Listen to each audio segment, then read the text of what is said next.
Mic check 1 2. Mic check 1 2. Mic check. Let's check that echo. Hey. Yeah, look like we are good to go. So we're gonna start this music. You know the vibes. I'm gonna go ahead and tweet this out, or whatever. What would you call it now? X that out. Yo, it's wild. It's a wild take, bro. But yeah, we got a nice little show here.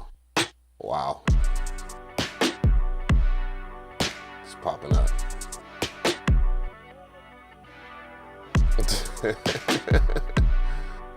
Yo, we got a lot to talk about today. Super Show 31, what's going on? The Reaper's up in this thing. Tyrone Sellers in this thing. Certified as hell. Hey. Mcree. I swear you're mocking my name. Heed, what's up? Man, still watching WWE, man. That you dedicated. Super Show said Timberland don't make beats. That's wild. We'll take Drum Rock. What's good? What's good? What's good? We are in the building. You know the vibes. I already don't tweet it out, but we good. We good. Yeah. Just letting y'all just fall through casually as y'all do. Big shout out to the 38 people that are watching. Thank you so much for the 3 likes. Those 3 likes always help this channel all the time, all day, every day. You know, staying dedicated, kind of staying as consistent as I can in 2025. I almost said 2024. But big shout out to everybody that's pulling up in the chat. We're doing chat shout outs, of course. No Sleep Beasts is in the building. Much love. Okay, from Washington. I appreciate that. Okay, then. What turntable do I use? That turntable right there is, they don't even make those anymore, but it's an Echelon DJT 1300. I got it off of eBay back in the day anyways, and I got it for like maybe $200-300 maybe. Now I bought a pair, but one of my ops, he got the other pair because I didn't see the need to have 2 turntables, not for sampling and just scratching or whatever. So I just let him have it because he said he wanted the sample and all that shit. But you know, some people be bull jobbing. 48 up in this thing. 14 likes. I thank you so much. What's this weather looking like? It feel good though. You know, the weather has kind of settled down. We got 60-degree weather right now. I ain't got to run my heater. At least not right now. You know what I'm saying? Let's go ahead and you know, indulge.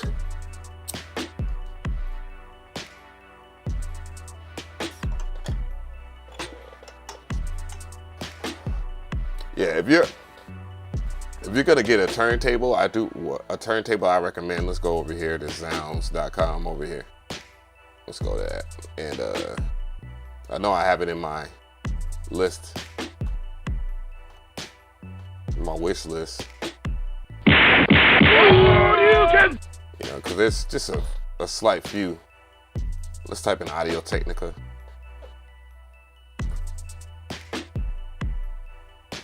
Yeah, let's see here. And it's not so bad. Damn, that shit's still running that fast. I probably just need to take down my bit rate to like 2,000 again. But anyways, so we on Audio Technica. This is like low end stuff. I'm just gonna put in Audio Technica. I don't know how to spell it. Actually, I do know how to spell it. So you will want to look for like a direct drive turntable, something like this right here. This is, I believe, the best budget one that you can get. And then it comes with, and this is what my turntable doesn't have. I don't have a dust cover for mine, and I had to dust my turntable a lot. But yeah, for about $350, you can't miss with this. I do recommend the reloop turntable though, you know, because then you're guaranteed super OEM. Let's see, something like this, it cost, but you know, $600, and I don't know what else comes with it or whatever. I think that might be the low end model, or it might be the high end model. We'll go back. So if you're looking for a turntable, something like this would be good. So it don't come with a dust cover? That sucks. Boy, but look at that platter though. Ooh-wee. Of course, you got to get needles. And that's one thing that kind of sucks about the industry now, is that it's hard to get needles. Quality needles, that is. Man said the Rain 12 turntable. What is the Rain 12 turntable? Is that the MIDI controller one, or is what? Yeah, that's the MIDI controller one. Man, I see those things used all the time.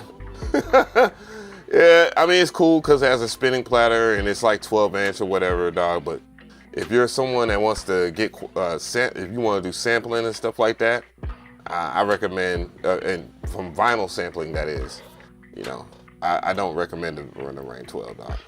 Now, if you want to, like, DJ and have that kind of a vibe, I mean, I've touched them at the A3C a few years ago. Yes. Oh no. So this reloop is the one that's the high-end one, because it has the buttons, it has the MIDI and stuff like that. Works with Serato. Yeah. So, do they even give you a? Yeah. Good luck finding those, Mac. If you was in the stream not too long ago, the homie Destructo has a gang of them joints. They don't make those anymore.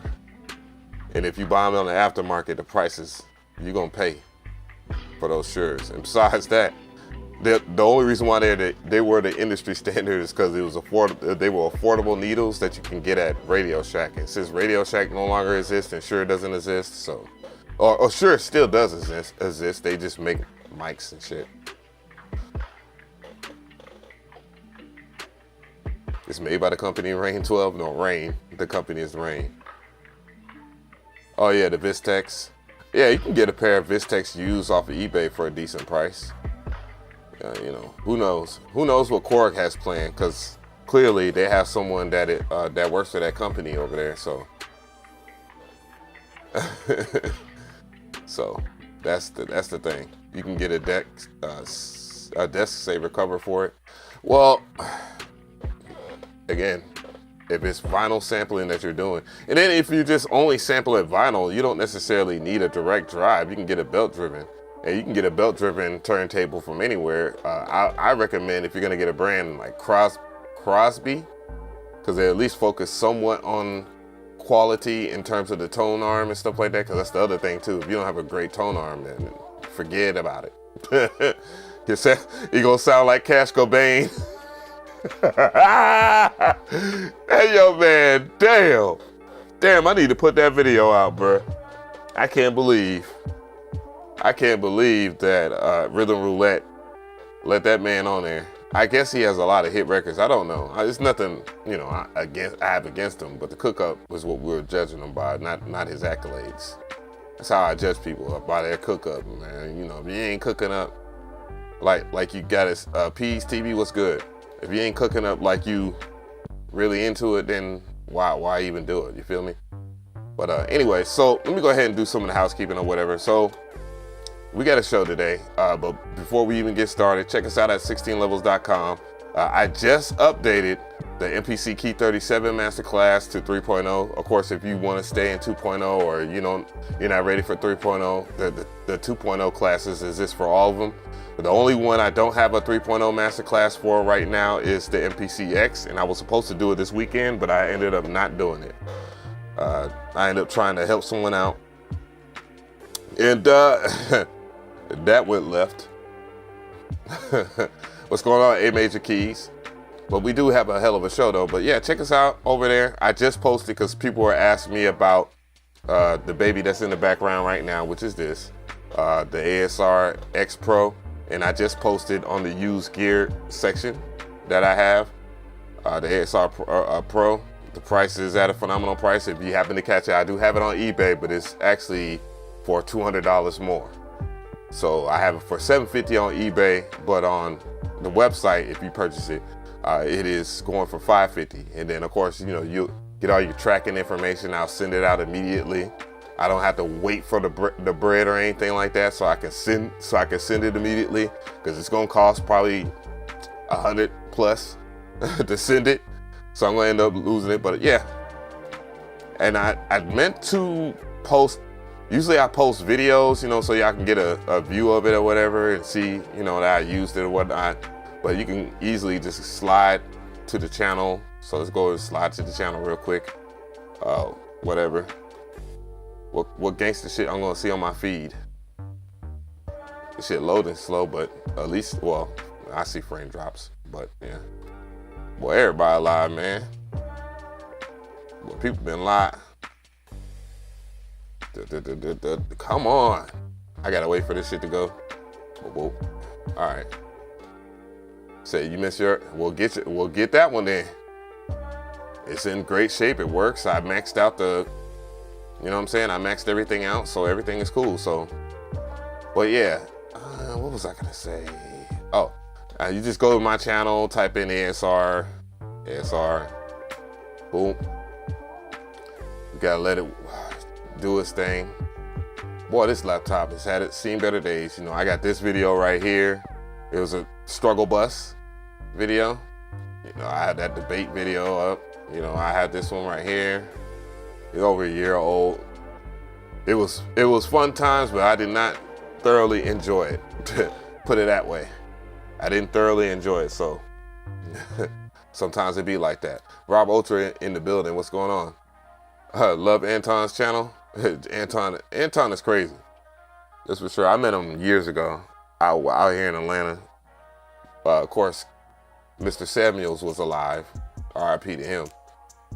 I'm about to buy the MPC Masterclass. I better leave the ASR X alone. I mean, you know, if you want that old thing back, it's there, $550. I guarantee you by the end of this week, it's gonna be gone. That's a fact. That thing is gonna be gone. Got GA stamps left over. What are we talking about, Mr. Xavier?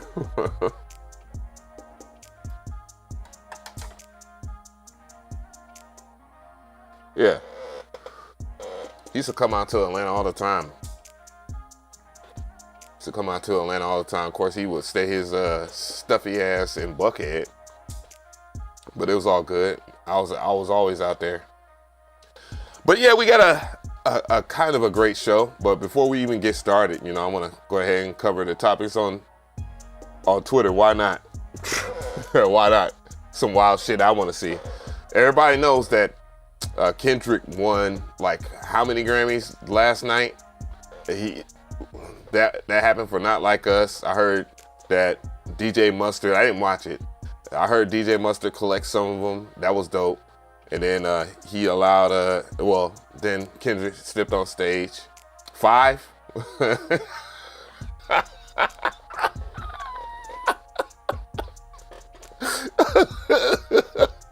That's gotta hurt. Nigga fuck around and drop a diss record and get some 5 Grammys. It's wild. 5? Yo, so anyways, I seen that NFR dropped some shit on their timeline, on my timeline. All the best to him, man. Okay, cool. Hold on. What do you think about? So just to give this context or whatnot, let me go ahead and bring it over here. Drake's dad, Dennis, reacts to Kendrick Lamar's Not Like Us Grammy wins. I don't care about none of that shit. All the best to him. I don't do that bullshit. So to hear the context, let's get it. Kendrick Lamar, Not Like Us, getting Record of the Year. I don't care nothing about that shit. No. That ain't got nothing to do with me. All the best. Not you. Ain't got nothing to do with me type shit. Now that is some Memphis ass shit to say right there. Ain't got nothing to do with me. That's your son, nigga. Drake didn't cut that check. Man. Okay, cool. I don't do that bullshit. I feel you, man. I feel you. Man, he got the grown, like I'm an old man walk too. With the limp and shit. Like, nigga, my leg hurt. You over here talking about damn Kendrick to me, goddammit. Fire Drake, goddammit. That's crazy. What did 88 say? Thanks so much for the sub. Oh, okay. Maybe not that. See that's that exclusive shit. Let me get the hell off of Twitter, man. You know, some things ain't for y'all eyes. This nigga McRee a part of the Illuminati and shit.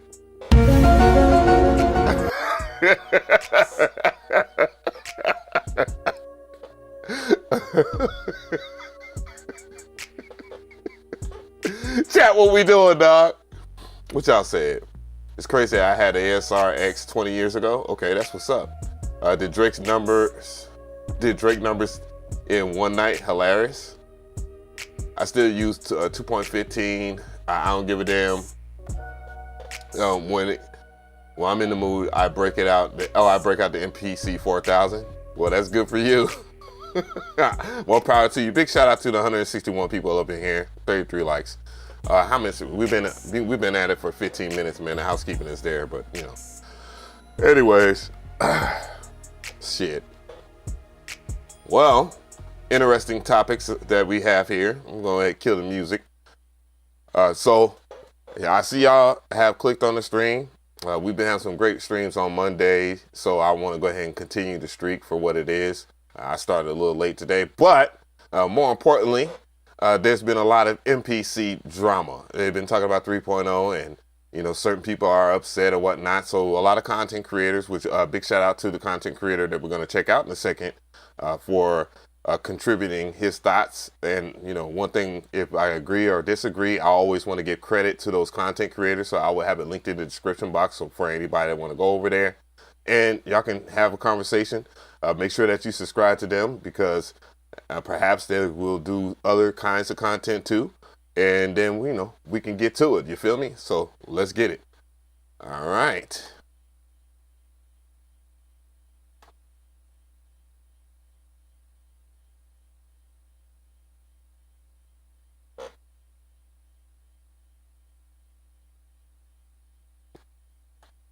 How's the audio, chat? Let me know. Situation, because honestly, it's got a lot of... Ooh. Roll it back a little bit. Yeah, what's up? Let's talk about Akai and the whole MPC 3.0 situation, because honestly, it's got a lot of us desktop producers feeling some type of way. Standalone users are getting all the love. How can you feel some type of way when it looks like you have that in standalone right now? Matter of fact, that is standalone. This man over here capping like a mug. Caught your ass. Oh shit, here we go again. If you're like me and rely on a Mac or PC for your workflow, you might be wondering, what's going on? What about us? Let's take a moment. Let's break it down. Like he gives a shit. You got 3.0 right there. I gotta call it out. I gotta call it out. I gotta call out. It's right here, bruh. It's right here. I can see it. So you ain't that concerned. We'll go. Now. Carry on. I got your hug. Okay.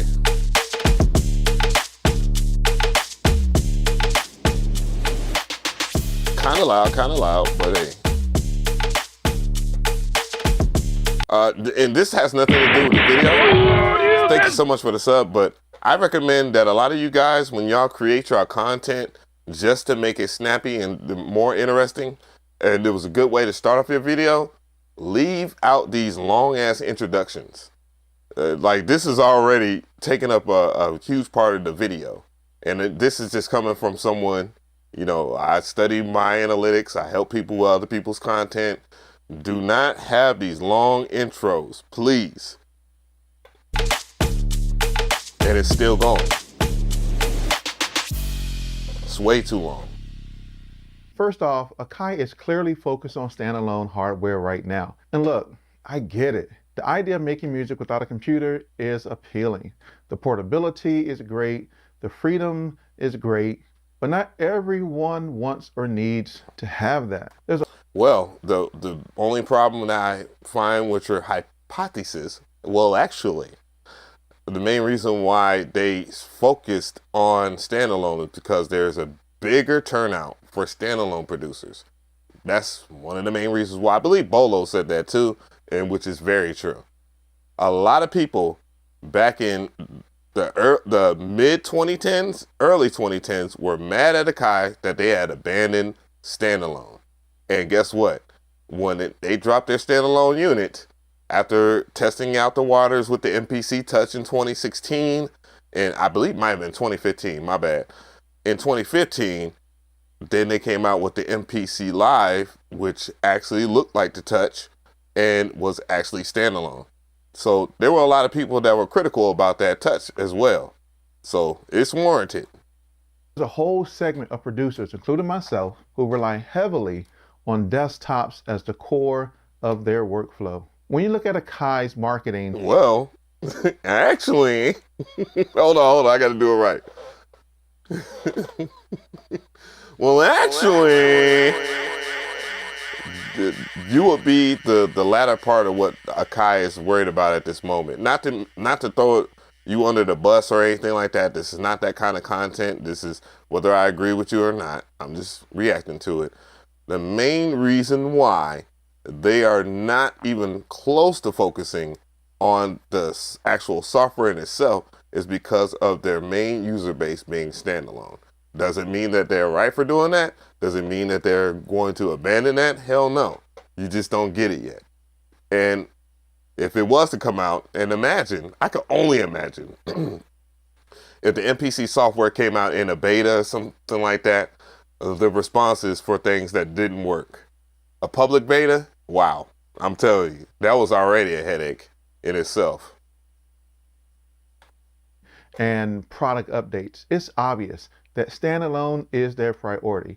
And that leaves us desktop producers asking, yo, what about us? Like Jodeci, what about us? Right? What about us? Right? So it's kind of like Akai is saying, if you're not using our hardware for standalone production, you're not a priority at the moment. And that kind of hurts, right? That kind of stings a little bit because for years, we have been a key part of the MPC community. I don't know about being a key part of it, but anybody that spent money with Akai in the past, for sure, they respect y'all enough. It's just not happening. And then the other thing that was pointed out, that I pointed out in the situation in Bolo's video, is the simple fact that 2.15 in the software actually helps with people that want to use 3.0 but don't want to downgrade. It's something that I overlook all the time. If you have 2.15 projects right now and you pull it up in 3.0, for the most part they work, but seeing that track mutes have changed, even though they tried to re-implement the old school track mutes, but without you pressing record, you pressing automation, which sucks. They are trying to make sure that, the actual tracks themselves will pull up kind of strange. It depends on how you created it. If you did it in certain modes, song mode or whatnot, it plays not so bad. It plays not so bad. So 2.15 in the software kind of saves that extra step of downgrading. You know, that's all.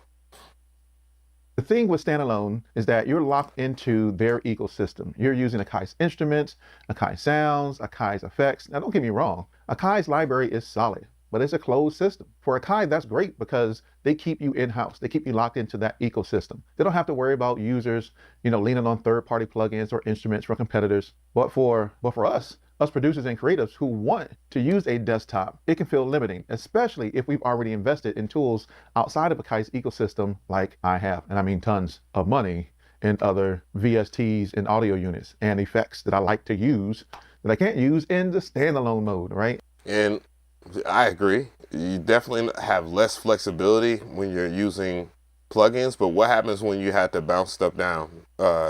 And you can also bounce stuff down and put it back into your MPC. I've done it years ago, but sometimes you got to repeat the video so that the new guys can see that. But yeah, honestly, there isn't a VST plugin I really care about. Again, this is anecdotal. Just like what he's saying is anecdotal. This is all perspective.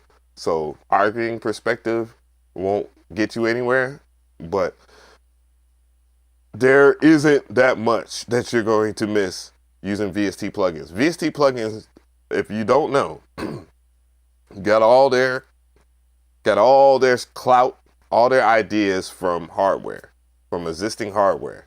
So when you usually get a VST plugin, whether it be a multi-effect and stuff like that, granted that there are some plugins like Output Portal and other plugins, I guess if you want to say Omnisphere, If you're big into that, I'm not necessarily big into that. So again, I don't necessarily share that. Like Electra X, you know, that's one plugin that I say, I kind of miss. But yeah, other than that, the vast majority of the plugins that are popular, Akai has already replicated in standalone. And with more to come, I'm pretty sure, with their collaboration with Native Instruments. Shit. What's going on? That's why I need the software. This is my plea, Akai, for the software.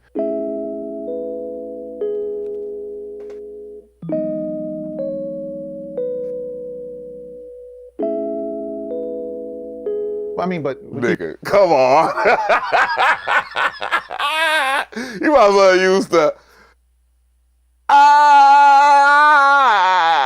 that shit. You should have used that. My twin. Even the real Kai does seem to be leaning heavily into bringing the MPC back to its roots as a true standalone powerhouse. I mean, I get it, right? The MPC was first created as a standalone device, and many producers are used to creating music that way, but not everyone enjoys the standalone process. I mean, just look at Akai's latest move where they partnered with Native Instruments to bring their play series and expansions to the MPC. That should tell you right there, yes, we are focused on standalone, right? You can also check out, you know, my Native Instruments and Akai's video where I share some in-depth thoughts on this partnership and probably why they're more focused on standalone right now than desktop. So that video will be linked up here somewhere.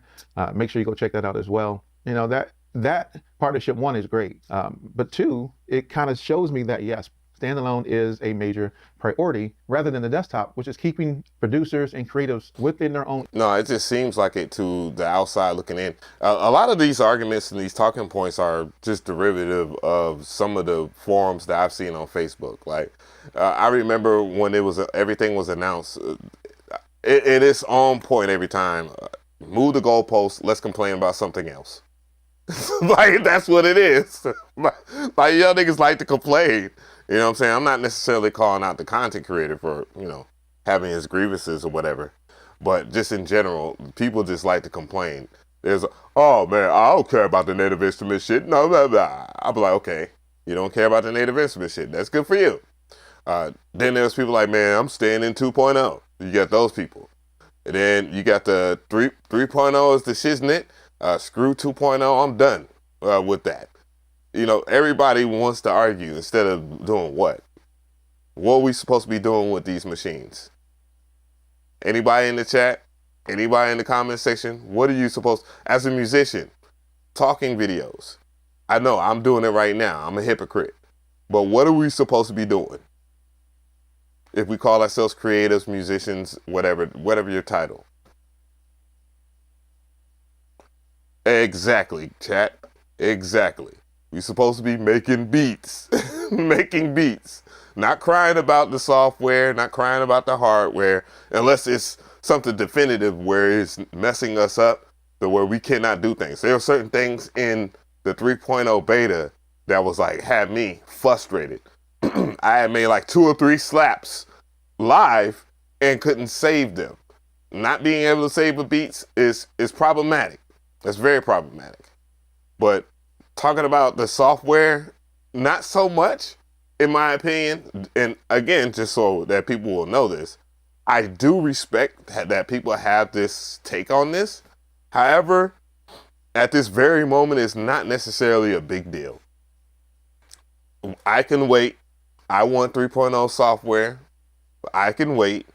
I think everybody else can too. It's not that big of a deal, you know. And I can point out a couple of things, man. But nonetheless, people have their perspective on it, and I respect that. And I understand that those type of videos do way better than if you was to do a video that perhaps someone like me or Malo Beaston did a bajillion times, or Accurate or something like that. They probably would have lower views. And these videos kind of do open up a grand door for a discussion. So they're very necessary. So I don't want to underplay or, you know, say that homie is off his rocker for saying that. But yeah, I respect it. So I'm just reading the chat right now. The chat, what y'all talking about? Yeah, I'm not. It's no need. It's a 16-minute video, and I don't know how long we're gonna go into. It's a 16-minute video. No, no, champ. We ain't doing that. A workflow complainer, yeah. So, yeah, I'm a firm believer in if you stop complaining about things, then other things can happen. But I understand as content creators, we have this thing about, looking at view counts, and if this video has done better than the vast majority of other videos, the biggest thing that we fall into is just doubling down. That's why you have people that, that's all they do is complain. Like, you've never seen them make a beat, but all they do is complain. That's what's popular. That's what's popping. Do I like 3.0? Yeah, I like 3.0. Are there things that I want back in the 3.0 from 2.0? Yeah. EWI to the MPC. What up, EBE?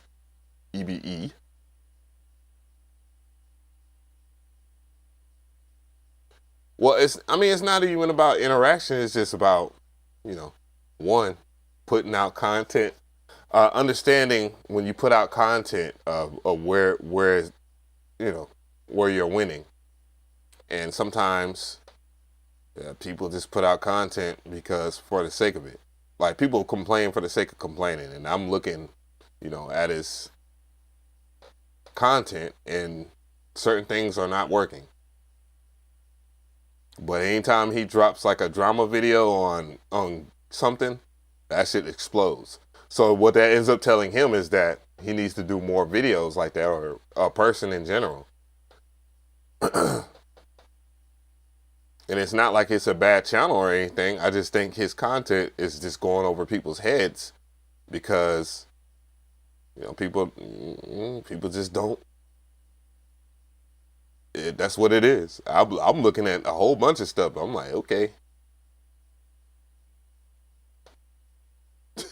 I'm just saying. You end up learning how to create content that works for people when you end up just sticking to it and being very consistent on it. The more consistent you are, the better. And if that's not the case, then you probably have to re-strategize. So you hate how laggy 3.0 is. On which MPC are you using? And then also, what causes the lagginess is could be hard drive, the SD card you use. I mean, my shit isn't laggy. The only thing that's laggy is when I pull up plugin. Like, if I pull up the Native Instruments plugins on my Live 2, I was about to say the 2000 XL.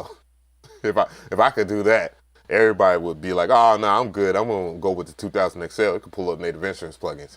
But, yeah, when I pull those up, it takes more than the time that I would necessarily care for it on the pull up.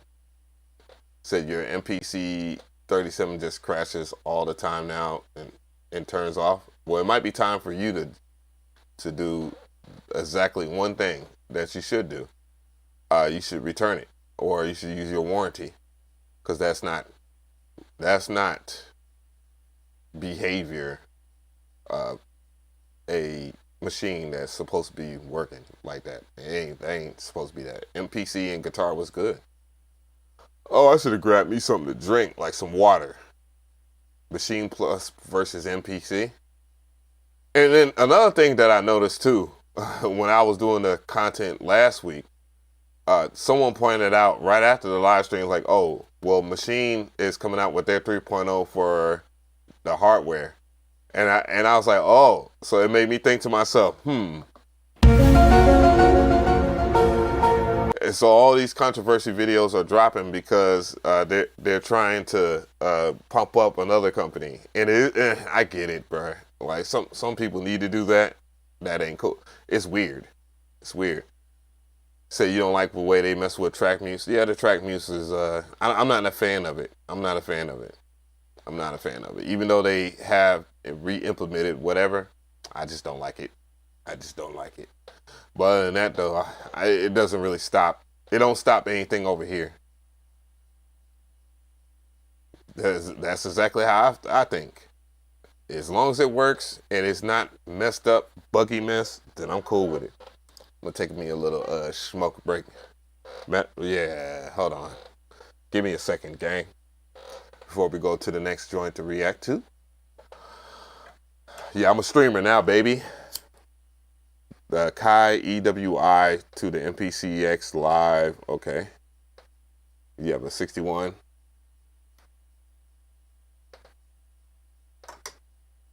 Seems like you're trying to do weird shit. Yeah, my MPC one with 3.0, I sent mine out with the beta. Like when I sold mine, like it has the beta attached. Out of all the MPCs, it worked the best on my One Plus. LI on the beat was good. Cap in the building. Are you just gonna text me? Text me about what?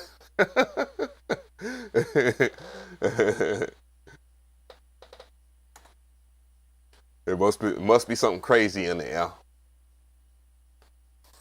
Said the mixer window is dope, bro. That shit is a godsend. Cause that old, if y'all remember the old mixer window, oh my god, that shit was horrible. Shit was horrible. Now it looks close to the desktop. Actually, it's easier to understand than the desktop too. What producer used a live band to make a hip hop album? Name one. What producer used a live band to make a hip hop album? Name one. Well, is that a trick question? I mean, yes. Yes, the Roots. I would argue that the vast majority of Outkast albums were produced with not only just samples, but with real live musicians. Some of which I see all the damn time.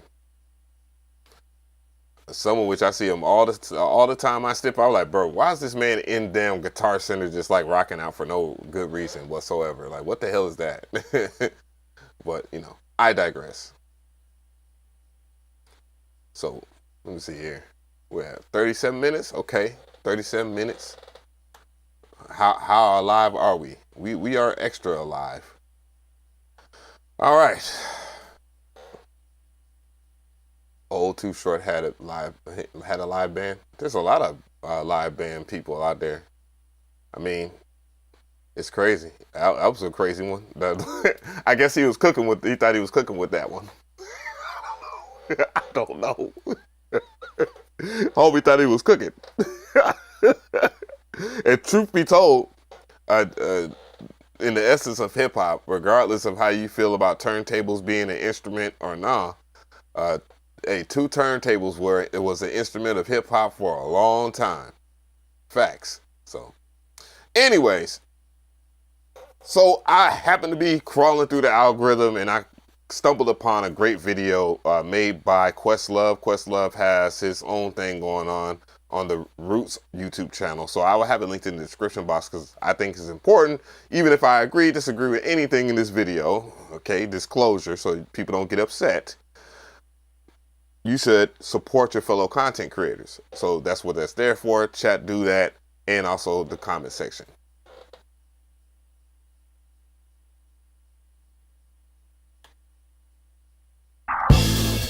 Who's teaching you how to produce? Like what equipment? So what's the audio? How's the audio, gang?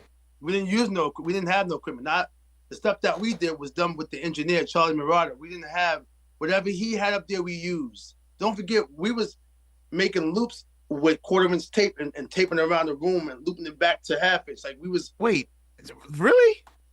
Oh, hold on. I'm gonna take it. The Beastie Boy style. Okay, I'm gonna take it back a little bit because it was like freezing.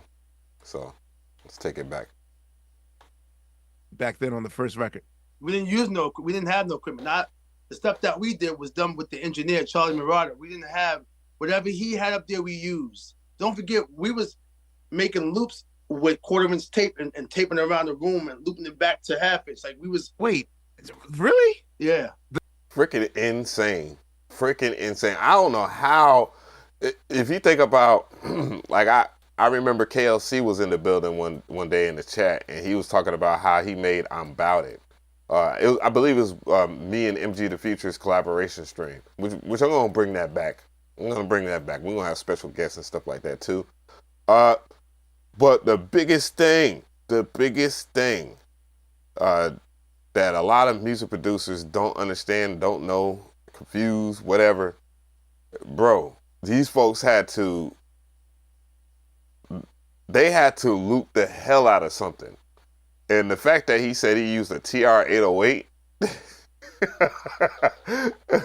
to loop the "I'm 'Bout It" beat, this says a lot. The Beastie Boys style. Okay, so Ad Rock talked about that they weren't using drum machines. What up, yet. our They sharpness? were just can you explain that process? Seldom Like, because was I popping. still don't understand the idea of going around the room and Mic putting check, pencils check, up. check, check. Because perfectly. it wasn't no programs for sampling like that we Okay. knew about. You know, don't forget Hank Stockton was probably advanced the whole nine, and whatever you heard that from Beastie Boys. Oh yeah, This is what Charlie had. for those who are not in the know, this is Erick Sermon, EPMD, classic rap group. Listen to them a lot. Those dudes know how to make. When I'm talking about hard beats from early on, bro, you got to chill. Probably one of the coldest I've ever heard. Not to mention some of the things that I've heard him do on the motif, mind you. We didn't have nothing to keep doing this, and we only had 8 tracks on the Tascam, so we had to make do with what we had. But the looping part, there was no machine that we had that would loop. So That's all crazy. we had was to record to tape and then splice it and then make the loop and then record it back to tape and then record from that. So wait, you're saying that some of the first album was done on an 8-track Tascam? All of it, all the first 2 albums done on Tascam. And Redman. So the was master album. tapes are cassettes? No, meaning that the Tascam board. Oh, the okay, I got it. tracks. Okay. So all you heard, the What the Album, Das Effects, first album, all that was done on the 8-track. Whoa. Not what the album. Wait All a the minute. samples you crammed. DOS effects? Holy, we have taken a leap back into the time machine. What the fuck? Fire beats too. A group I listen to a lot. That's for So sure. the R alone? On the 8-track. That's Dude, crazy. there's like 42 trillion samples on the R. No, after the 8-track, we went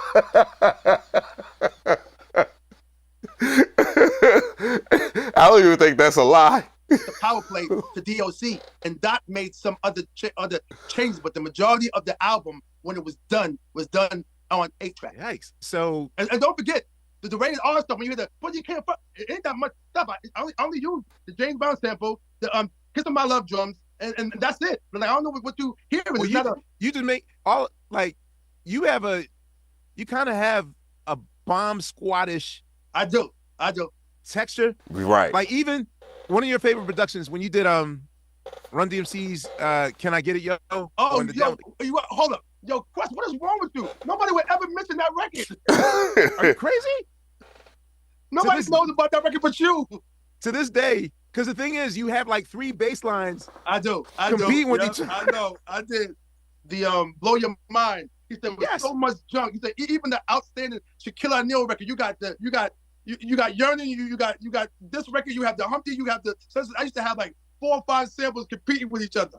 Yeah. So my theory is that Public Enemy crams a bunch of mid-range and high-end samples that sounds chaotic, but you would just mix like 4 bass lines, even the heist, even what you did with the heist, like It's crazy as hell. with the 808s and like I just never saw a person just mash up a bunch of bass lines I know. together. It is shit is crazy. You know what? It was the samples. Like imagine again, you hear something, right? And Right. I'm not knowing Quest to take out the bass of the sample on mixing, and neither I guess is the engineer neither. So even when Pharrell's like, Eric, whatever that W30 does for you, it makes no sense because there's no other sound like it. Because also too, the machine I used was on some. It did some other things though, Chris, that you would. What did you use? It was a Roland W30. Only had 15 seconds. Oh, okay. Don't forget. So I was doing the same stuff they were doing with SP. Hold on. We was just looking at the Akai NAMM event, the Akai Day event, where they had a panel with Just Blaze, Brian Michael Cox, JD, Jimmy Jam, and Roger Lynn. And one of the things that stuck out, by the way, was him saying that the W50 was a scam. So for those who don't know, and I plan on covering that in a separate video, that Roland sampler is a very tough sampler to deal with. A lot of hatred, but there was some things that it did really good that none of the Akai stuff did. You know what I'm saying? You know how companies will copy something, but they'll just add their own flavor or whatever. That's pretty much the industry in a nutshell.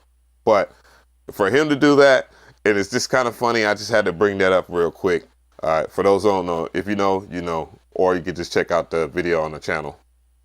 100. The same thing. I was doing the speeding up fast, speeding down slow. So would you lay it one track at a time? Not really. No, I was doing it, but some stuff was sped up to where I can sample it because I only had 15 seconds. Got it. Don't forget, all those beats you heard was made in a 15-second radius. Same with SP 1200, but mine was done with loops. And that's why when you hear Jazzo speak about, or Jay-Z speak about, I don't know how Erick had that "Is My Thing" going, because Jazzo tried to loop it and it just didn't loop right, you know. Right, but again, right. not knowing that we spliced it, had it looping around the room to take, so the splice gave the nice cut. It wasn't Right. on sampling machine. Or did you always stick with the Roland no matter what? That was your weapon of choice. Yeah, the Roland stayed with me until just like music was done on 15 seconds. What?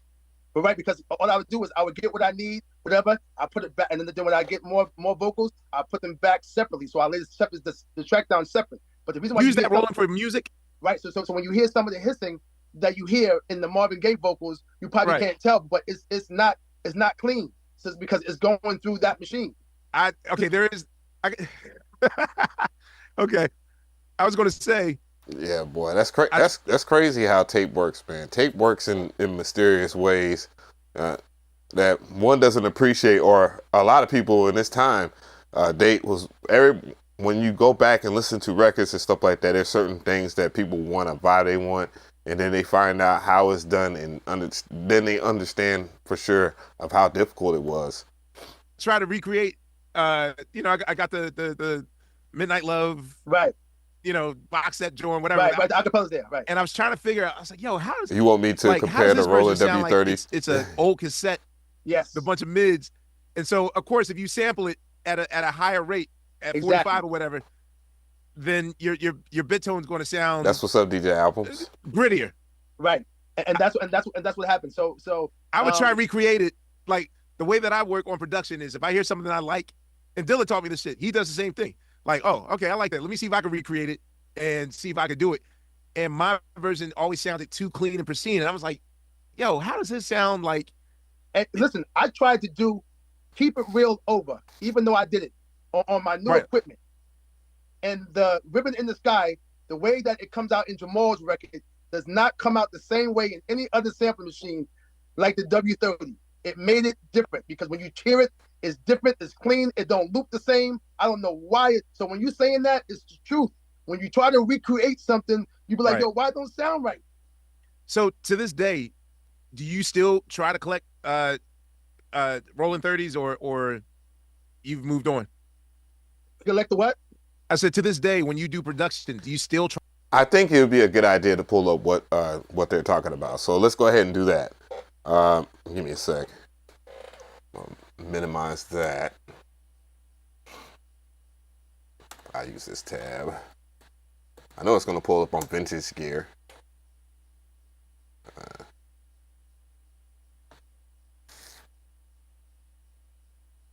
Yep, it's on Vintage Synth Explorer.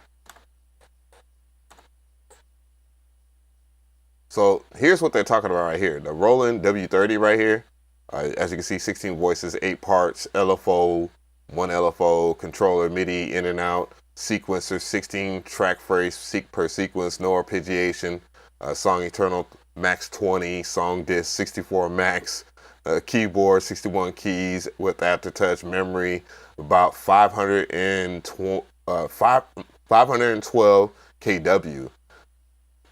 Why does it say kW instead of kilobytes? Memory for recording up to 32 samples, but it doesn't tell you how long the samples.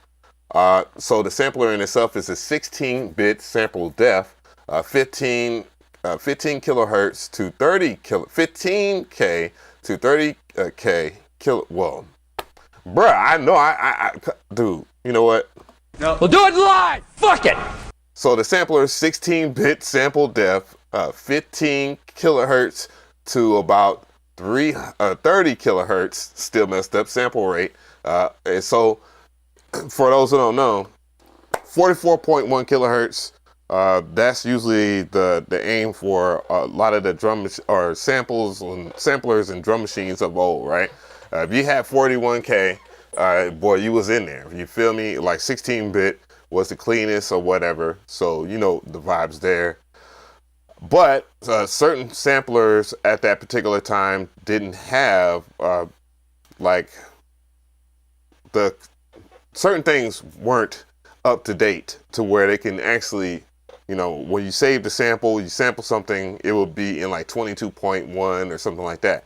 And that's the case with the MPC 60 and the MPC 3000. So when you sample stuff in there, it would automatically lo-fi it, basically. It would take out a lot of high end. So that's one of the things that people don't look at. And seeing that, like the sample rate is only that high, I see what he's talking about as far as the sound goes. So Roland released it. Well, when did they release this? Does it have the release date? It doesn't. Okay.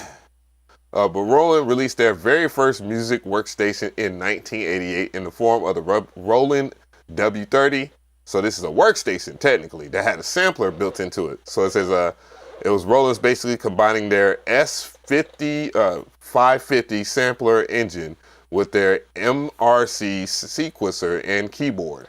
So, you know, that just to give you a little bit of a history, it was a flip up, and then, you know, it was a floppy disk, SCSI, some of the typical things that you would see in a sampler that, you know, around that time. So, yeah, not easy at all.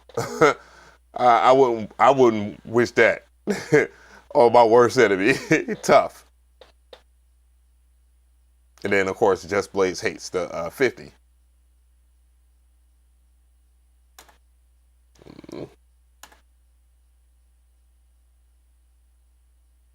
I'm waiting for it to unfreeze. Boy, it's giga heavy.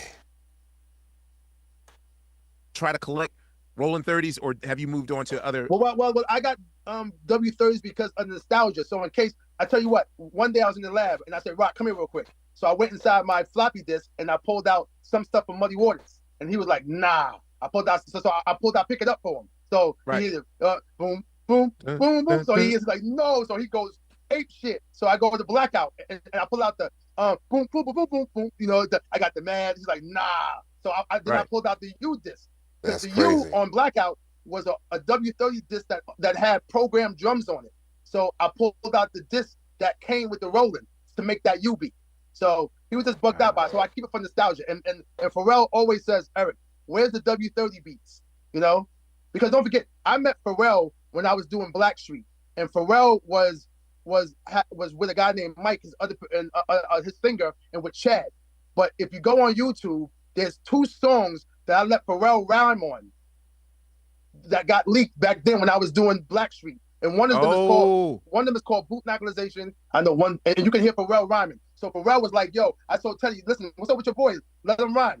Teddy wasn't really messing with them like that. Even if they were in the studio, he definitely wasn't letting them rhyme. So that's how, again, the Neptunes even got left from them, because Teddy had them. I let the guy rhyme, but it never happened. It happened for the best, though. I see. Well, damn, that was a gem there. Man said Teddy Riley had Pharrell and them in the studio, and yo, you just sometimes it happens. It be like that sometimes. You don't know what you got until it's gone, you feel me? But yeah, that was dope. That was dope as hell. Erick Sermon dropping diamonds. The Roland W30. People were asking me in the chat like I should do a comparison of the Roland W30 or the W50 to the MPC 5000, which happened to be the two things that Just Blaze called out in the past. Recently, he called out the W50 at NAMM 2025. But nonetheless, it is a good education from two people that I definitely respect in the music industry for their production and just for their musical taste. I read Questlove's last book not too long ago, and I thought it was a very good book, to get to hear the history for what it is or whatnot. So anyways, let me know how y'all feel. Make sure y'all support y'all fellow content creators. But yeah, that was not bad. That was not bad. I was like, man, I want to watch this now, but I'm going to watch it with the gang, so we could kind of argue about it, because that's what we do best, right? That's what we do best. We argue. Big shout out to the 300 people that's up in here, man. Tell me how the weather is, where y'all from, run it up. Big shout out to the homie Cap, man. He was wondering if I was been okay. I've been great. I've been doing much better. One of the things about doing or working for yourself, you have to be mindful of your time. That's one thing about me. I'm very mindful of my time, because people will enter your life and they want to take most of it, and then once things fall apart, they be wondering why it fell apart, and it's because they overly consuming time and wasting time. And dude, look, time waits for no man. I'm an old man with gray hairs, bro. I ain't gonna play around with people's time. Right? You get a phone call from me or whatever, dude. Like I'm so dead ass. Hey, and I keep a small circle, man. I'm a firm believer in a very small circle too. You got to be useful to the group, but sometimes people have to earn their keep. And if you have contact with me, and mind you, I'm not pooping on nobody or disrespecting anybody. So you got time with me, man. Look, I'm a man that's trying to make shit happen as much as I can while I'm on this planet. Said the Florida warm, it just dropped to 59 out here. That's still good with me. For real. But it feels good, Snowing in Seattle, that's crazy. I sent a package out that way too. They was like, man, when's my package gonna come? I'm like, man, I'm gonna need you to relax. It says weather advisory. You should be paying attention to that. We just had some wild shit. Hawaii's nice, that's what's up. Spring-like weather in Austin, Texas, hell yeah. It always feels good in Texas around this time of the year.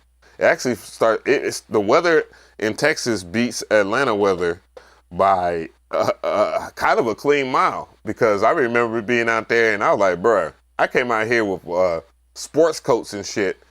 This is t-shirt weather. It says warm in Nashville. That's what's up.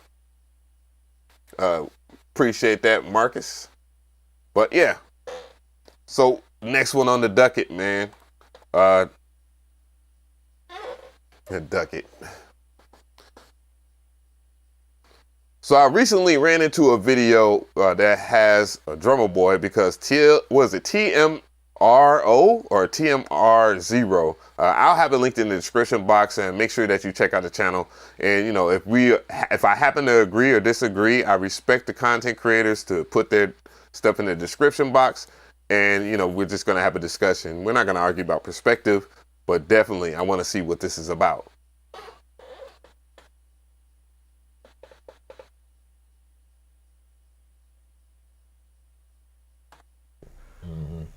Like, I listened to the whole, that was the first moment I learned how to study a nigga. Like, I listened to the whole Streets is Watching. I listened to the entire fucking Trap or Die. Okay. And I'm like, nigga, it's horns in every mother. So he's talking about Young Jeezy, working with Young Jeezy. And what? Trap or Die? Bro, which one were you not on? You was on the album. You was on Thug Motivation. I mean, you had some of the hardest tracks on that album. That's for sure.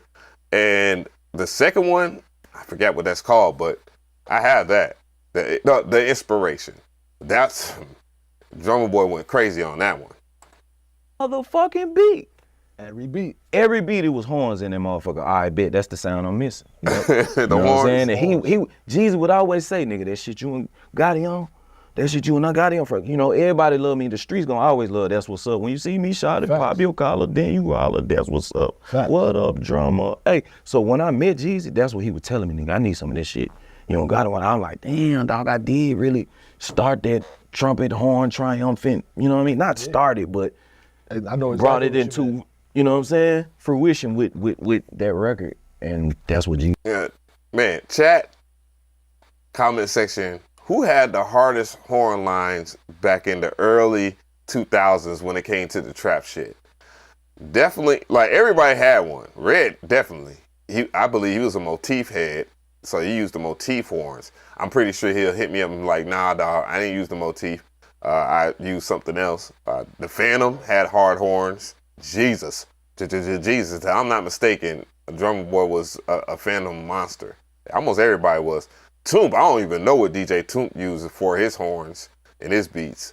But yeah, Fat Boy too. Fat Boy would have some wild ass shit. Like, it was all about the horns. And when it got to the pinnacle horn beat, happens to be Swag Surfing. And that's produced by KI on the track, KE on the track?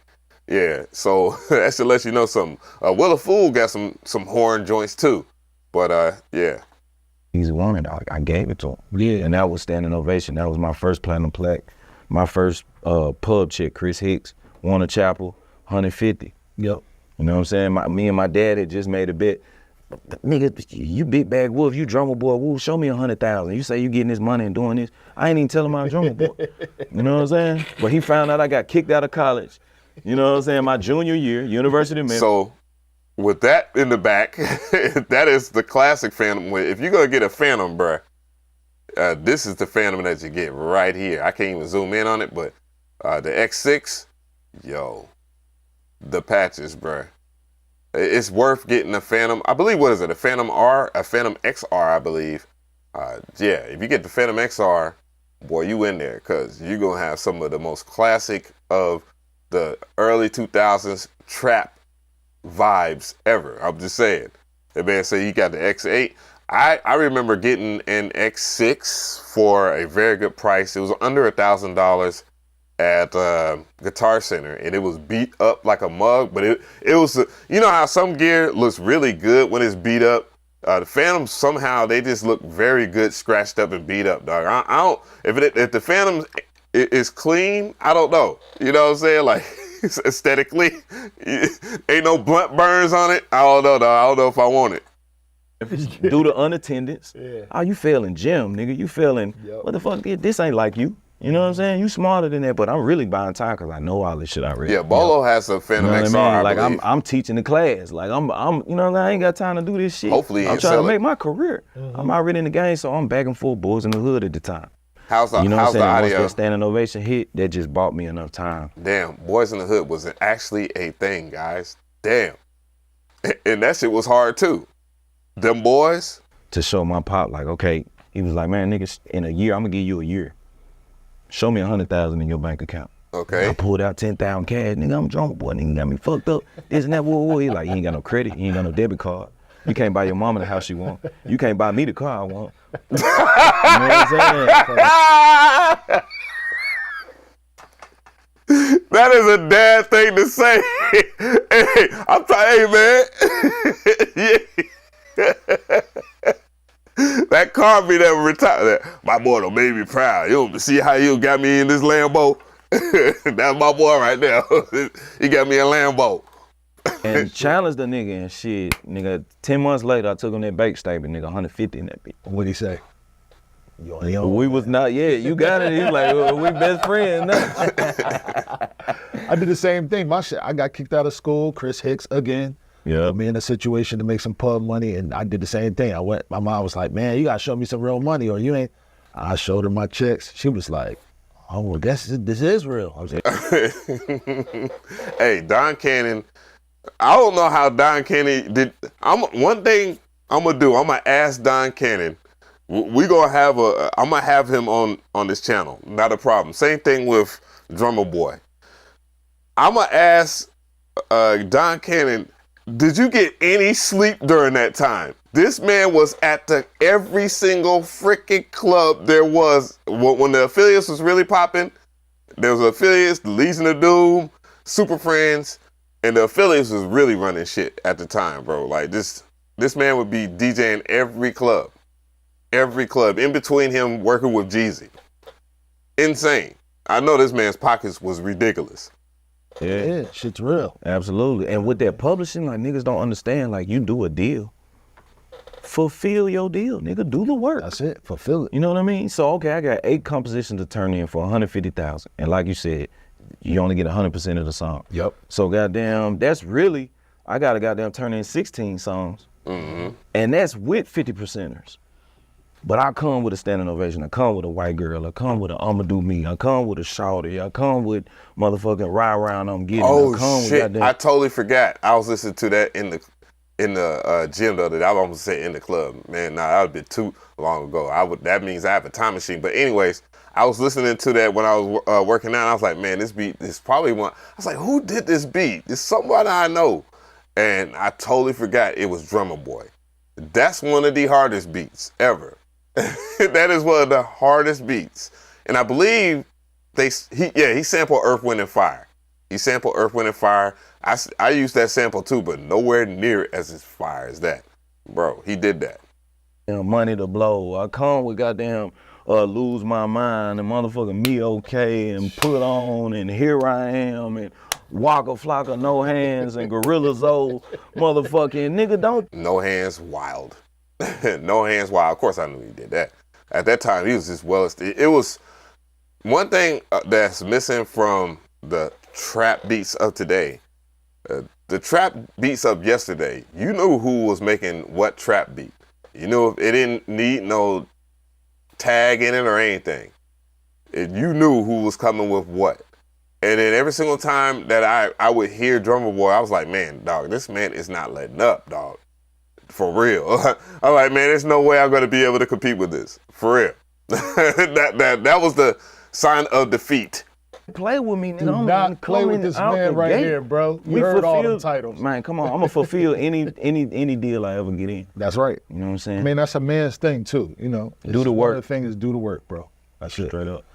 2008, I'm jumping in the ATL. Promising year, you know, Obama was in the economy. Jeezy that man said the recession. promising year. The whole idea of that album was like, man, to be the Robin Hood and give back to the hood. You know what I'm saying? A lot of that stuff was just, you know, people was fucked up in that year. What was your year like in 2008? 2008 was up for me, you know, honestly, because, you know, you could hear a lot of people talking about the recession, but that was really like, I could hear a lot of people talking about recession proof as well.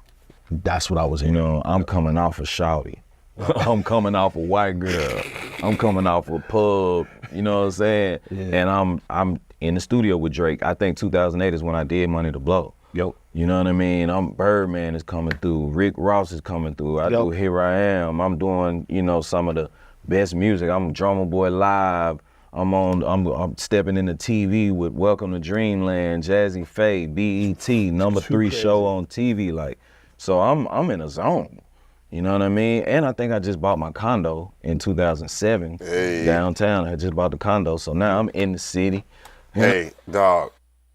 You ain't lived the Atlanta lifestyle until you've been downtown, dog. Straight up. You haven't. Just saying. PJ Allen, what's up? What's happening? You know what I mean? I'm at Patchwork Quick. I'm at Zach's. I'm every day. You know what I mean? And Patchwork was the place, bro. I think I love her. That feel like that time. Like, you know what I'm saying? Tip, Paper Trail, we're in the making. Yep. Man, I'm in the zone. You know what I mean? And I'm helping my people get out the recession. Yep. You know what I mean? So I brought a lot of people from Memphis here. When I was thinking of 2008, Kobe won MVP. If anybody knows me, I grew up playing Kobe. watching his legacy move forward. The NBA Finals, I was a Lakers fan. You know what I'm saying? I know you're a Grizzlies fan. I'm a Lakers fan, though. I love the shit out of Kobe. Okay, cool. I love the shit out of Kobe. And a lot of our Grizzlies went to the Lakers, you know what I'm saying? Yeah. Paul Gasol, Marcus. Hey, for sure. Since we talking about basketball, I definitely want to hear from the chat and from the comment section. How wild is that Luka Doncic trade for AD? I don't feel like saying his name, Anthony Davis. I know I'm AD, bro. That shit was wild, but at the same time, I understand why that happened. And truth be told, I'm gonna hold you. People ain't gonna agree with me. Go ahead. We will see how it plays out for the Lakers, but I know for sure that it is up for Dallas. Like the Mavericks just made off pretty nice with that. If AD can stay healthy too, you know what I'm saying? And, you know, all things given, Anthony Davis, though, on your team does make your defense a bit better, if not your offense, too. Kyrie, AD, dog, that's crazy. That's crazy work. Says a win-win for both. I don't know. The Lakers is definitely on. Look, I don't know. So, we'll keep it going. He's a big fucking basketball fan. I seen back in the day, used to go to all the Grizzlies games. Oh yeah, I was one of the youngest floor seat holders with the Grizzlies for like 5-6 years straight, man. I spent a good 500, 600 with them for sure. Yeah, so that was my inspiration then, because I'm like, damn, Kobe got MVP again. Like, how many times this kid gonna win these championships? And I was just thinking that when I went in to make the song Circulate on that album, I was thinking, man, how can I take this guy there? Every album I did with him, I was always trying to take him to. Bruh, it's hard to take something. It's hard to take this machine to the next level, dog. You know that. You did very well with this thing, but holy is this? And I'm selling it too, by the way. If anybody's wanting to buy it, I will have it linked in the description box. You better hurry up, dog. Don Cannon had to make that happen, dog. Holy. The next level. Yeah. And you started with Stand Ovation and Shorty Red. Go Celtics. You know, his couple, and then that's what I had picked. My craziest story about the recession with Jeezy. Again, another moment. And we would always meet up at the I would McDonald's, not regret it if I sold right it. there on Northside Drive. going on, next to McDonald's? Patchwork. That is fact. I hit him with a CD. This particular time was like the first time Jeezy called me to the studio. Because from Standing Ovation to White Girl, USD album, Boys in the Hood, the first time we worked together was Get Your Gangsta On. Get Your Gangsta On. Yep. With him and Jody Breeze. Yep. Okay. Since then, Standing Ovation, it was just a CD drop-off. White Girl, CD drop-off. All the beats on USD, CD drop-off. Yep. Inspiration came out. Yeah. Now it's just emailing someone. Bro, the CD drop-offs was crazy. You just had to be there. What's going on, Jeff? After that, CD drop-off. TM103 came out, CD drop-off. Damn. Now it's the recession. And this the first time Jeezy called me to the studio. He was at Dirty South Studio. Yep. This is the time he was fucking with Keisha Cole. Yep. She was in the studio. B-roll. Yep. You know what I'm saying? And I got down, pull up. Literally, he like the album Lone done. Star was good, bro. Like picture this. Jeezy tell me the album is done. When I get there, he said, but nigga, bring me some shit. I always come with an infamous 5-pack. And of course, there's more beats on that, but them first 5 is already playlisted for you. You know what I mean? So if I do this shit right, we ain't even got to go past 5. And we did that right. I wasn't on the album. How many people have done that, where when you send your tracks in, you send the hardest first or whatnot, or the hardest in your opinion? I mean, when you send stuff off to people, man, you got to really understand who you're dealing with. And sometimes even when, you know, you're dealing with someone that's an R&B artist or something like that, you don't know what kind of R&B that they're into or what their mood, their vibe is. You got to really understand that. And it's kind of hard to do that, you know, via email, clearly, unless you have a relationship with the artist and you really have built that in there. So I'm kind of disappointed he ain't really get into building the relationship type shit. But then again, he was just in the building. He just passed the CDs off. And I remember we've been talking, you know, I've been talking to a couple of producers that are doing phenomenal things in the industry or whatnot. And that's usually the struggle that happens, is that they don't necessarily get to have a actual relationship with the artist so they can further the music, you know what I'm saying? And I think that's always been a lost in translation, but hopefully we'll be able to, when you are working with someone on an album, or you will have some kind of good relationship with them where you could just lock in the studio, and I think that just happens to, it's a phone call and do what the hell y'all got in common type shit. Maybe that might not work in a business aspect, but it does work in terms of putting out great quality music. You feel me? So, yeah. Lone Star said it's really rare. You would know, right? Man said, like, bam, I'm on the Eminem album. I'm on the Kamikaze album. It was really like that. I remember when you was talking about it, like, bro, like, yeah, man, that shit just happened out. And honestly, I know that happened because of my boy, man. He out there in Texas with y'all. S1. S1 had a relationship prior with Eminem and many other people because he done worked on some of the biggest albums and stuff like that. So, having that relationship, kind of boosts that relationship and the opportunity at that. So, yeah, it's hard for people to kind of figure out how to work with each other and get into a space with each other because, this isn't the most forgiving industry, if we're going to speak freely here. There's a lot of malice, a lot of plotting, this person be mad at this person so I can easily work with that person. I started thinking about a couple of things the other day and I was just like, damn dog, it's looking this kind of way. Every single time there's a situation, this person's in the middle of it. So when you find that someone's in the middle of the situation and they're, barking at your ear and y'all having these comments, like, you know what I'm saying? You get to the point of where it's like, dog, man, you just seem like you start a lot of shit. You know what I'm saying? And you're the one that benefits the most out of this situation, because you get the collaboration with whomever, and then you turn around and then you fucking with me too. And there's alleged beef in between, you know what I mean? And I started thinking about how to deal with that person. And that person is like, man, I'm just not going to deal with that person no more. So S1 from Justice League. S1 was a part of Justice League?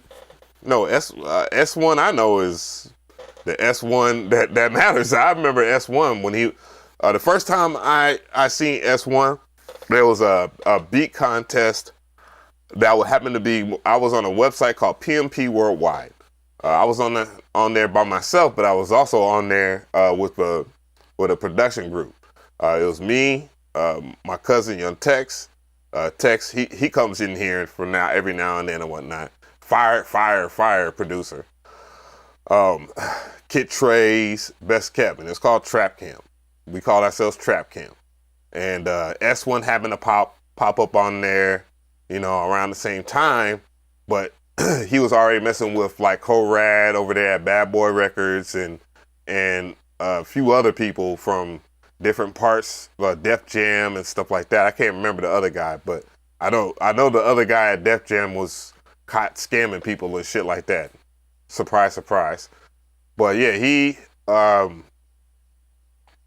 happened to be on there, and then maybe a few months later or whatnot, he ended up getting a huge placement with Kanye. He had that joint with Kanye, Power. And then he had the other one, I believe it was Extraterrestrial, something like that with Katy Perry. And I was actually doing stuff like, even though I was in a group, I was doing my own thing at different labels. And one of the labels that I was at was EMI via Capitol Records. And so, I was in the room doing stuff for like Katy Perry and stuff like that. None of the records worked. But I was working in a similar situation because I was already working on like country songs and like hip hop shit. So, but yeah, so it was a lot. Yeah, I know who Justice League is, man. Rook and them. Yeah, come on. Look, I did their VST review years ago. We don't had conversations. We were supposed to play. It wasn't. We were supposed to play. Well, we used to play Xbox 360, right? Like, there's a lot of things in this industry. Like, if I was to point it out, I don't know if it's not in my best of taste to do so. But put it this way, a lot of producers that were really big and had a name or whatever, they didn't even do their own beats. They didn't do their own beats at all. Like, I know the people that did which track and how y'all go, and I mean like staple songs that they're known for. They're not even in the album credits. But we used to play like PlayStation and Xbox 360 and shit. I used to smoke on a couple of them. You know what I'm saying? There's only one person that used to smoke on me. Their name ain't gonna get no mention in this stream. Yeah, that motherfucker used to smoke on me so much, and then NBA 2K, I retired. I retired from it. I mean, I used to be so mad. I was like, bruh, how's this nigga, first of all, you play with the Atlanta Hawks. Yes, nigga, that's my city. Nigga, why the fuck would I play with anybody else? So that was my first mistake. Nah, it was 2K10. It was 2K10 that we played. So the Hawks weren't that bad, but they weren't good either. They weren't great either. But they had, some star players. Let me see, I'm gonna pull up 2010 Atlanta Hawks roster. It's pretty good. 2010 roster. So you ran with the Celtics? Oof. That was tough. That's tough. Just to give context to the story. So the coach was Larry Drew. And so we got straight, so off top, we had Jamal Crawford. He was the nicest dude on the team, clearly. We had Jason Collins, Mike Bibby. Holy, what a different team. Al Horford. Al Horford's old ass still playing for the damn Celtics. He got his shit. Joe Johnson. Holy crap. Josh Smith. Big shout out to Josh Smith. Josh Smith played at McEachern High School. I played at the rival high school. Of course, Josh Smith was much younger than me. I think he came in like 2004 or something like that. But yeah, that's the county of Cobb's own right there. Jeff Teagues, look at that, man. Jeff Teague is a goddamn Jeff Teague is a goddamn podcaster now, bro. And Wilkins, that's what was it? Dominique Wilkins, Gerald Wilkins' son. So Dominique Wilkins' nephew. And Dominique Wilkins' son right now is destroying high school basketball right now. He's like his dad. It's like his dad in a lot of ways. Yeah. But yeah, Josh Smith was good. Josh Smith when he played for the Hawks, he wasn't all that great. Obviously he had limited shot range, but once he started playing for the Clippers and all that, and then he got that max deal tore him up. Like, nobody was like, we ain't gonna get, someone that's gonna sometimes hit a three-pointer over someone that can hit threes. Said he's out there balling right now. Who that? And we go by the runners or the breath tag. Knew heat was gonna come out those speakers. Oh, the runners. That's some people. That's some brothers I ain't heard from in a minute, and it was actually cool. Like, we used to chop it up. Yeah, the runners. The thing about that's true with music and whatnot. A lot of us still rock with each other to this very day. It's not like we have any malice towards each other. A lot of the old OGs and whatever, the people I look up to, they definitely still active, and they was always not so much of a lot of people get, I don't know, it's anecdotal because, my experience might not be everybody else's experience, but they always been cool with me. That's all that matters. Dominique Wilkinson. Oh yeah. Dominique Wilkinson is disgusting. Like, I didn't make it to the game at the school, but I already knew it was gonna be a rough game. And I don't even know what the boys are doing this year. I haven't been on my 1-2. I'm gonna pull up my homeboy's son plays for my old high school too right now. So he trying to get to that league. That's a good way to get to that league, bruh. I don't know how many said, what's the MPC3 drummer? Well, you pulled up late. People was just continuously playing, talking about the software and all this other shit. They moved on. They couldn't find anything to bitch about in terms of the standalone. Now we're hearing people bitch about the software.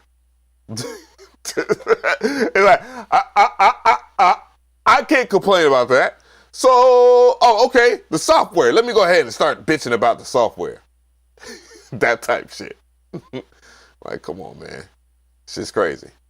But more power to you. Maybe if you cry a little louder, they'll move faster. How about that? I'm all for it. Just, what else can I say? And I'm not involved with them, clearly. A lot of people think that. They ain't like that, is it? I'm just saying. It ain't like that. Yeah, MPC3 is dope, man, for real. But anyways, I'm going to slide. It is 11:26. I'm going to keep it brief. I will be back probably Wednesday or Thursday. You know, it depends on how wild the day gets. That's why I like, when the shit is going crazy, let's get the discussion going. And then, if the content lands here, that it'll land on the shorter base. But I ain't going to hold y'all. Just wanted to kick it vibe with y'all for a second. We'll be back. I'm going to actually make a beat or make beats this week, and then I'm going to work on the MPC XSE, or the X or SSE, blah, blah, you know what I'm talking about, Masterclass for 3.0, and put that thing out. Said no Machine Plus talk. There's no machine. What I'm going to talk about, we already talked about in context of what everybody was complaining about, in where there was, one video pops up, but then someone was letting me know that Machine Plus 3.0 is coming out in beta. And I was like, okay, that makes total sense. You put things together, then you see why people are moving the way they are. So, yeah. The Bolo video, thank you so much for the sub, Morning View. Bolo's video reacted to that last week. I just haven't put out the content yet. So I'll chop that up. I think I'll chop that up. It's worth publishing, you know what I'm saying, on the shorter content. Salute.